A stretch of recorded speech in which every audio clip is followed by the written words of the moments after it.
Welcome to the Deep Dive.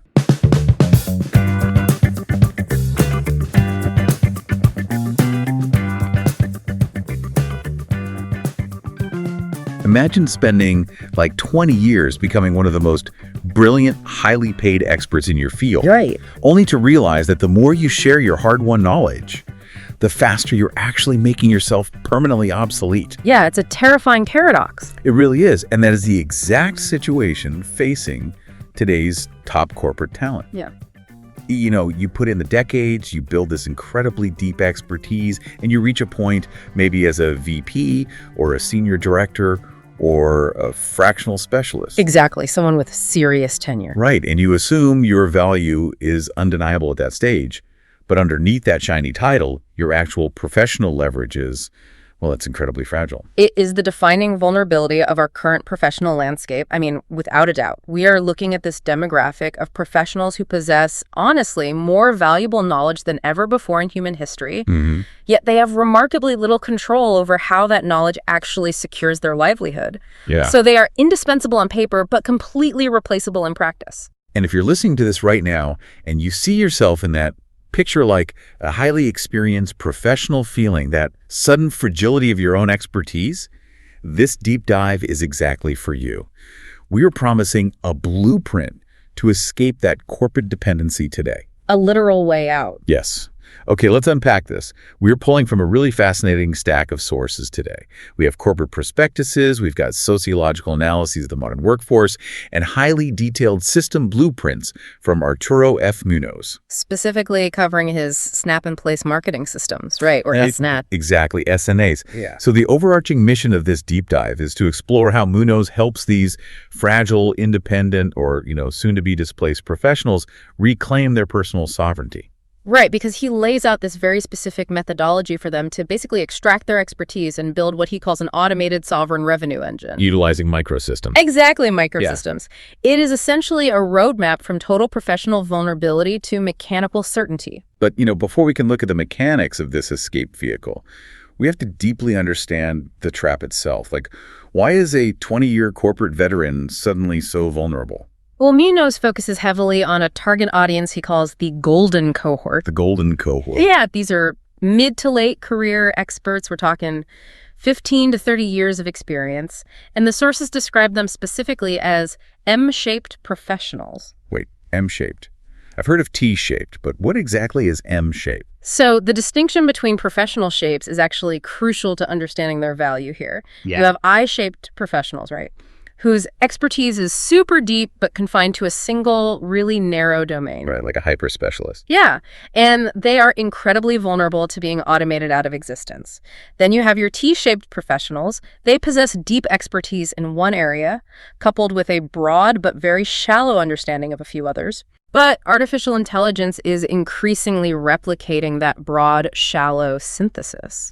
So the golden cohort, they are M-shaped. They have deep, specialized expertise across multiple domains. Ah, I see. So multiple deep pillars. Exactly. And most importantly, they possess integrative judgment.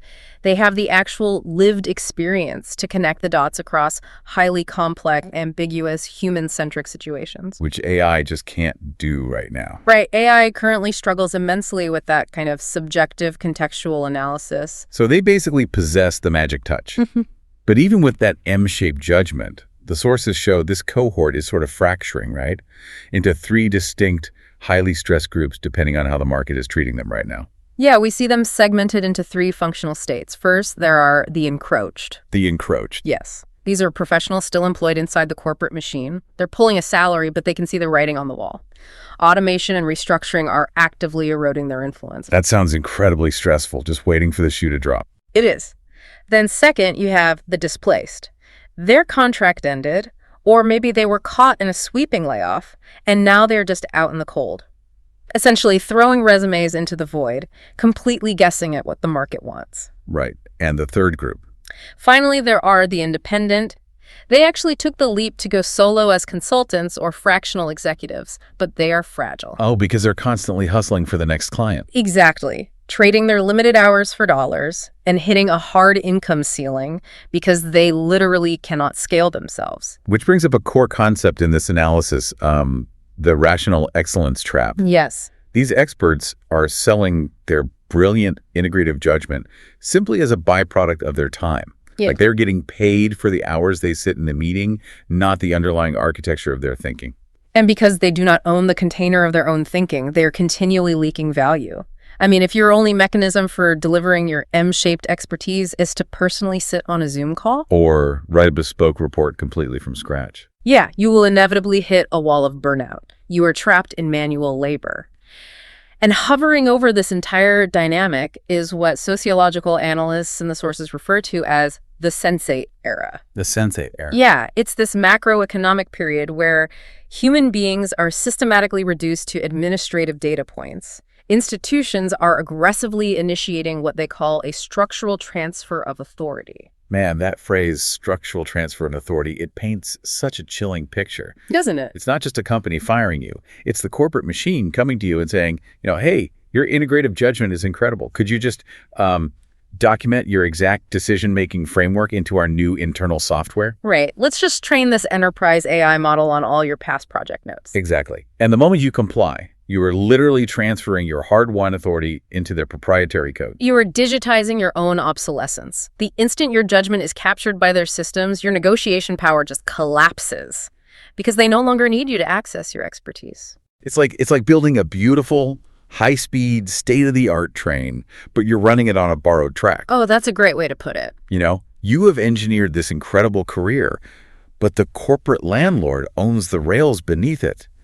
Every time they raise the toll or decide to swap you out for an automated engine, you are completely derailed. Exactly. Oh, wait, I actually have to push back on this premise for a second. Yeah. Isn't 25 years of deep, integrative, M-shaped judgment always inherently valuable to the broader market? Like, why are they at such a severe risk if they just leave the company and consult? Well, the assumption that latent knowledge automatically equals market power is probably the biggest blind spot for these professionals. Really? Yeah. The open market does not pay for latent expertise. It doesn't matter how brilliant your insights are if they remain locked inside your head or dissolved into the, ephemeral ether of a 2-hour corporate strategy meeting. Okay, yeah, that makes sense. The market only pays for structured, accessible, and reliably deployable expertise. The golden cohort has all the raw intellectual material, but they entirely lack the independent microsystems to package and sell that material without a corporation mediating the whole transaction. Wow, that makes uncomfortable sense. Just knowing things doesn't matter if you can't package it. So if the core issue is that their expertise is trapped, the only way out is to extract it themselves before the corporation does. Precisely. And looking at the sources, that's exactly what the sovereign systems and revenue architecture actually does. It is Munoz's blueprint for escaping that borrowed track. Yes, the SSRA, or Sovereign Systems and Revenue Architecture, is the foundational shift here. It is a comprehensive virtual service architecture, and its entire purpose is to replace the manual hustle of traditional consulting with mechanical certainty. Right. If we connect this to the bigger picture, the goal isn't just a temporary marketing campaign. It's to achieve sovereignty through systems. So let's break down the mechanics of this engine, because the blueprints actually map it out like a biological organism, which is super interesting. It relies on 3 primary components, right?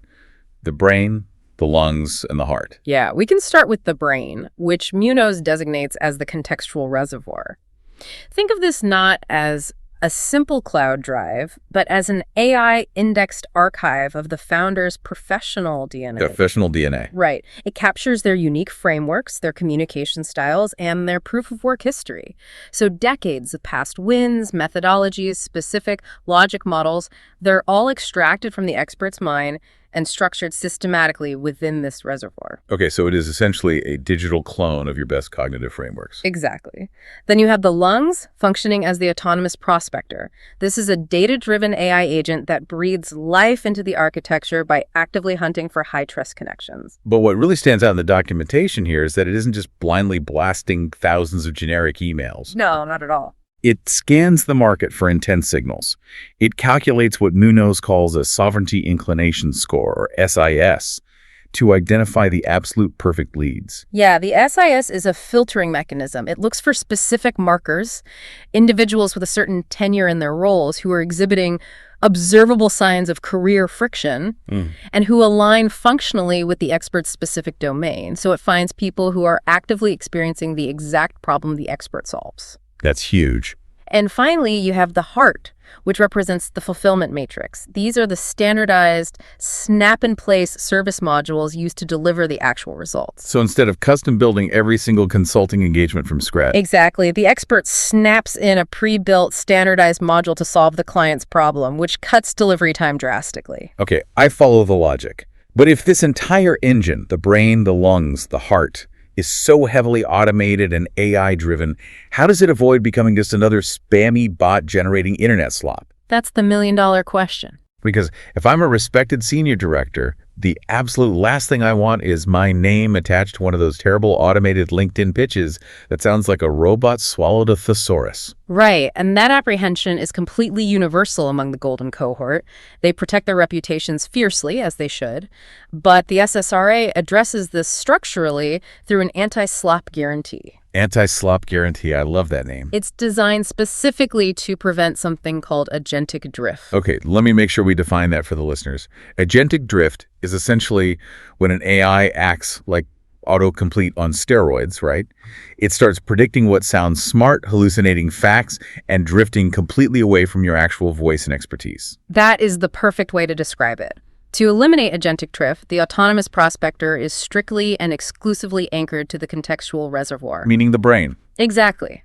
When the AI grafts a piece of outreach, it is entirely restricted from scraping the broader internet for generic industry jargon. It must cross-reference the founder's actual documented past logic. Wow.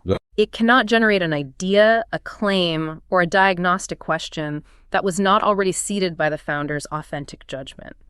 So the AI serves merely as a coprocessor to handle the volume and synthesis, but the human founder's actual intellect remains the sole source code. So it scales your reach, but it puts a hard boundary around the AI, forcing it to solely use your authentic brain power. Precisely. Seeing the mechanics of that blueprint is so clarifying. But, let's look at the reality of implementation here. How does a displaced executive or, say, a fractional consultant who is already working 60 hours a week just to keep the lights on actually transition into operating this complex machine without becoming completely overwhelmed? Yeah, because it sounds like a lot to build. But Munoz solves the implementation hurdle with a highly sequenced roadmap called the Jumpstart Toolkit. The Jumpstart Toolkit. Yes, and the sources are very clear that this is not some passive learning course where you watch video modules and take quizzes. It is a progressive proof system. Okay, progressive proof. Every single step demands a real-world action and produces a tangible piece of evidence that the architecture is functioning. Let's explore how these steps actually play out for someone, because the sequence really forces a very specific kind of momentum. It does. Step 1 is the market validation scanner. You aren't just sitting in a room with a whiteboard guessing what your brand should be. You are using the system to monitor observable market behavior to locate existing demand. Right. It operates on the principle that demand cannot be artificially created. It can only be located. And once you locate an acute problem in the market, you immediately move to step 2. The cache activator. The cache activator? That sounds intense. It's the microsystem cache action layer. The objective here is singular secure your first independent dollar as quickly as possible. So it's not about landing a $50,000 contract right out the gate? Not at all. It is not about launching a massive retainer. It is about proving someone will pay even a nominal fee for your unvarnished insight. That single cache transaction is a first undeniable proof of your independent sovereignty. Because getting paid shatters the theoretical planning phase and forces real-world feedback. Exactly. And then once you have that proof, you transition to step 3, the Transferable Skills Productization Wizard, or TSPW. You take that single scrappy success from the cache activator and you formally package it into a repeatable, sellable service offer. Which naturally feeds right into step 4, the Sovereign Clarity Kit. Okay, what does that do? Now that you have a structured offer, you must map your operational identity. How do you, as an individual, naturally create value?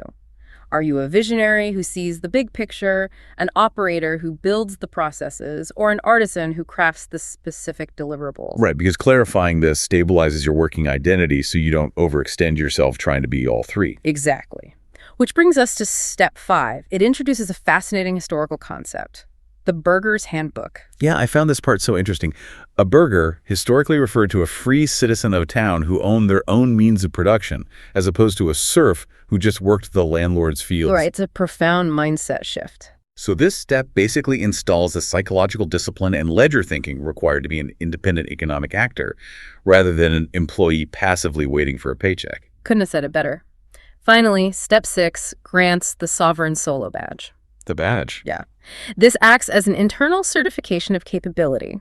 It signals that you have the psychological and structural readiness to move out of survival mode and into actual scale. And achieving this badge unlocks the SIAB framework, right? The Solopreneur and ABOT. Yes. This is a rigorous 90-day sprint where you build the final scalable business foundation, the visual branding, and the technical standard operating procedures. Okay, looking at that 6-step sequence, my immediate instinct is to ask why it is so aggressively rigid. Like, if I am a VP with 2 decades of deep industry knowledge, I already know exactly what I am doing. Why can't I just structure my offer with the TSPW on day 1 and start selling? Why do I have to bother with the microtransaction of the cash activator first? It's a common objection. But the strict sequential logic is the system's primary safety net against imposter syndrome and market rejection. Oh, really? Yeah. You cannot structure a scalable offer without having taken action and received feedback in the real world first. You cannot define your independent operational identity without experiencing how you deliver value independently. And you certainly cannot scale a business without installing the strict ledger discipline of a burger. If you break the chain, if you skip straight to structuring a massive offer based purely on your past corporate title, the system collapses back into theoretical guessing. Right, because it's just a hypothesis at that point. Exactly, and the market will reject it because it wasn't validated. The progression of proof is what builds an unbreakable foundation. You literally have to earn the right to scale by proving your thesis at the micro level first. Okay, that makes total sense. All right. So let's fast forward. Our VP has earned their solo badge. They've completed the 90-day SIAB framework. They have the engine built. They're ready to go. Yeah. What does this infrastructure actually look like in practice? Let's say it's a Tuesday morning.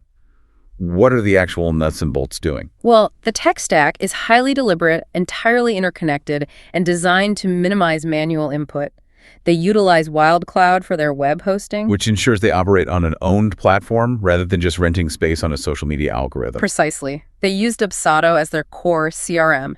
That's the central hub where all client operations, contracts, and invoicing live. And they use Zapier or N8N as the middleware. Think of this as the nervous system that connects all the disparate software parts, passing data back and forth seamlessly. Okay, so on that Tuesday morning, a lead's intent signal triggers the autonomous prospector.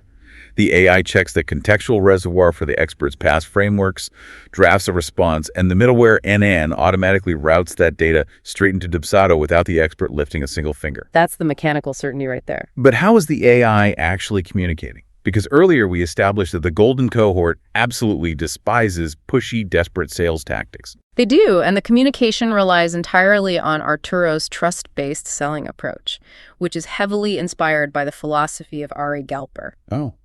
The core tenet governing the AI's output is super simple. Diagnosis over persuasion. Persuasion is the tool of the desperate vendor. Diagnosis is the tool of the sovereign expert. So you aren't trying to convince them to buy. You are helping them realize they have a systemic illness. Precisely. And this is executed through an outreach logic defined by the acronym VGECA. VGCA. Yes. Value, growth, engagement, conversion, authority. Okay, let's walk through an actual scenario of an AI using VGECA to reach out to a lead just so we can see why it works. Sure. Imagine the autonomous prospector finds a target experiencing supply chain friction. It doesn't send a pitch. It leads with value a diagnostic observation, perhaps pointing out a specific inefficiency in how their sector typically handles vendor contracts. Right, offering insight first. Then, growth. It introduces a counterintuitive truth drawn from the expert's contextual reservoir, perhaps explaining why traditional vendor consolidation actually increases fragility. Okay. Next is engagement. It asks a highly specific question to test the lead's system health.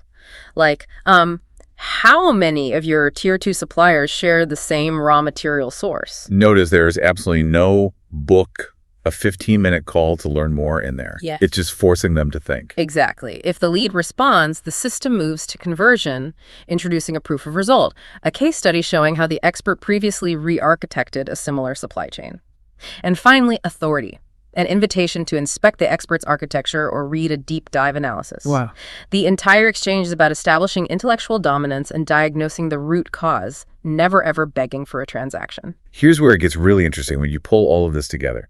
Think about the fundamental shift Munoz is facilitating here. He is helping these incredibly smart, M-shaped experts transition from operating a manual hand car to owning a systemic locomotive. Yes. In the corporate world, or as a fragile fractional worker, you are on a hand car. You are manually pumping the handles, using your own sweat, your own hours, and your own physical energy for every single dollar and every single mile of track. And the moment you stop pumping, the money stops. It's exhausting. But the SSRA, this sovereign revenue engine, is a locomotive. The locomotive metaphor is incredibly accurate because you are still the engineer, right? You still dictate the destination and oversee the complex judgments. But the systemic engine of your own encoded intellectual property is what is actually driving you forward. Right. The result is a permanent infrastructure that the sources indicate can operate at a 90% profit margin while cutting the founder's manual labor by 70%. You decouple your revenue from your physical labor. You become the architect of your own demand, rather than a serf begging for a task. You stop being a browser, endlessly searching the internet for an employer's port to plug your skills into, and you become the platform itself. Let's bring this all together for you listening. We started by examining the paradox of the modern corporate expert. In this sensate era, institutions are actively attempting to extract your integrative judgment, digitize it, and reduce your professional value to a mere administrative data point. But by utilizing SNAP's microsystems, you can reject that extraction. You can encode your hard-won expertise into an ownable asset before they do. You build the contextual reservoir to house your brilliance, you deploy the autonomous prospector to locate real demand, and you use the fulfillment matrix to deliver results with mechanical certainty. The people out there who desperately need your exact M-shaped expertise exist. They're out there. But true professional agency requires you to own the track you run on to reach them.